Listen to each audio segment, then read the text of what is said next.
వర్ష వచ్చేస్తావా మరి అబ్బాయి దగ్గరికి? అబ్బాయి జీవితం మొత్తం సంగనాకపోయిందట చెప్తుండు.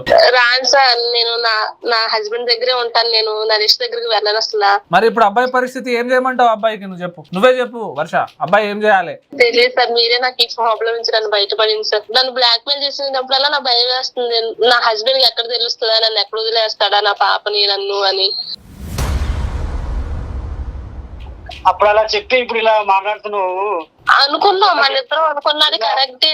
కానీ నా హస్బెండ్ తను చూపించే ప్రేమ నాకు చాలా ఇంకా నా వల్ల కాలేదు నరేష్ నీ దగ్గర రావడానికి. నాకు తన దగ్గర ఉండిపోవాలనిపిస్తుంది. సరే ఇప్పుడు నువ్వు లేకుండా నేను అసలు ఉండలేను, అసలు నేను బ్రతకలేను అసలు.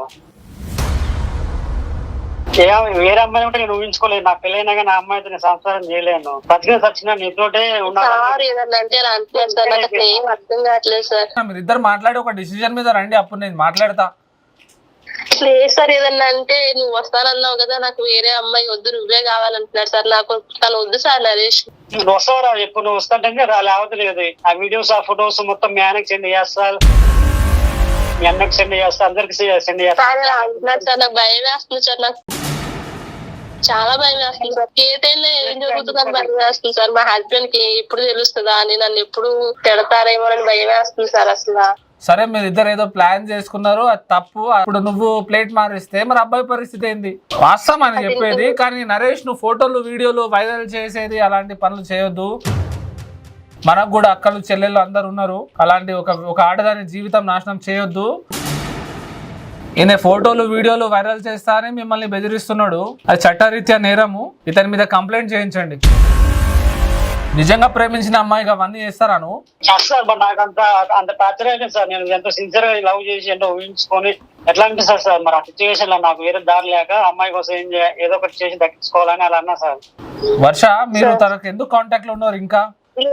లేదు సార్, నేను తను నా నెంబర్ తీసుకున్నాను సార్. తనే ఫోన్ చేస్తున్నాడు సార్. తను ఫోన్ చేస్తున్నాడు భయంతోనే నేను ఫోన్ మొబైల్ ఆఫ్ చేసుకుని ఉంటున్నాను సార్.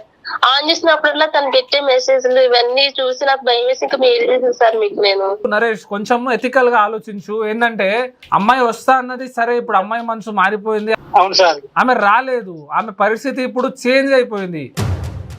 అయినా తను ఇప్పటిదాకా మీతో కాంటాక్ట్ లో ఉన్నదే గ్రేట్. వేరే వేరే అమ్మాయిలు అయితే ఫోన్ నెంబర్ మార్చేసి వెళ్ళిపోతారండి ఏమన్నా చేసుకోమని చెప్పేసి. కానీ ఇంకా తను మిమ్మల్ని అండర్స్టాండ్ చేపియండి అని నాకు కాల్ చేసింది కదా, అది గ్రేట్, మెచ్చుకోవాలి. నిన్ను ప్రేమిస్తుంది కాబట్టే తను నాకు కాల్ చేసి కొంచెం చెప్పండి సార్, నేను పోలీస్ స్టేషన్ లో చెప్పలేను అని చెప్తుంది. ఎంతసేపు చెప్పండి, ఆన్లైన్ లో కంప్లైంట్ ఇచ్చేస్తే వెళ్ళిపోతుంది.